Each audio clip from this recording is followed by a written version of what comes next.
बोले शंकर भगवान की जय। मैया पार्वती की जय। तब गुरु बहन गुरु भाई सुंदर सा प्यारा सा भजन लेके आए हैं, सुनिए और लाइक सब्सक्राइब हमारे चैनल के जरूर करें।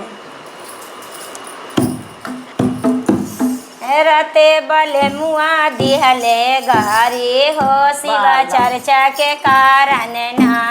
रते बले मुआ दिहले गारी हो शिवा चर्चा के कारण ना।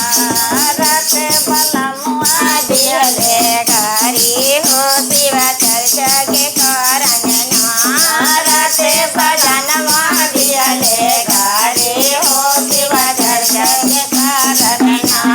एक तो में गारी दिहले दूसरे में मार दिहले। एक तो में गारी दिहले दूसरे में मार दिहले। सासू दिहले लाला कारी हो शिवा चर्चा के कारण ना। सासू दिहले लाला कारी हो शिवा चर्चा के कारण ना। रते बले मुआ दिहले गारी हो शिवा चर्चा के कारण ना। रते बले मुआ दिहले गारी हो शिवा चर्चा के कारण ना। हमारा छोटा का देवर होशियार हो भैया से सामो जागे लागल। हमार छोटा का देवर होशियार हो भैया के सामो जागे लागल। भैया मात मारा भाभी है VIP हो यादव हमर के कर भैया मात मारा भाभी है VIP हो यादव हमर के करी है। रते बले मुआ दिहले गारी हो शिवा चर्चा के कारण ना।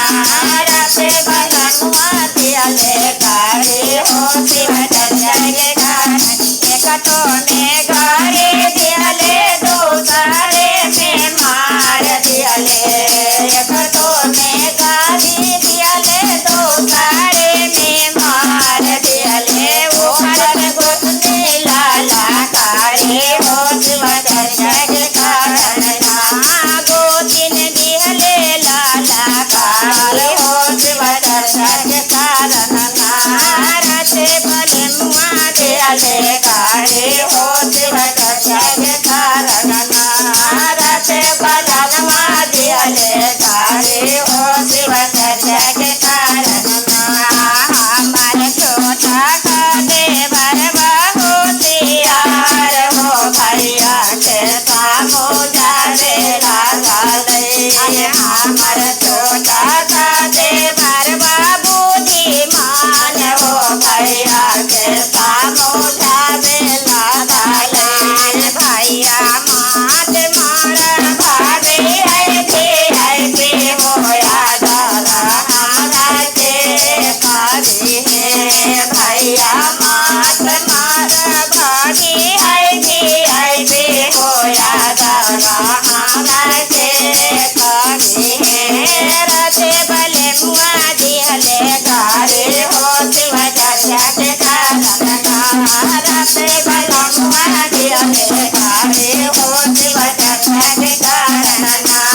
रते बले मुआ दिहले गारी हो शिवा चर्चा के कारण। जय शंकर भगवान की जय, मैया पार्वती की जय।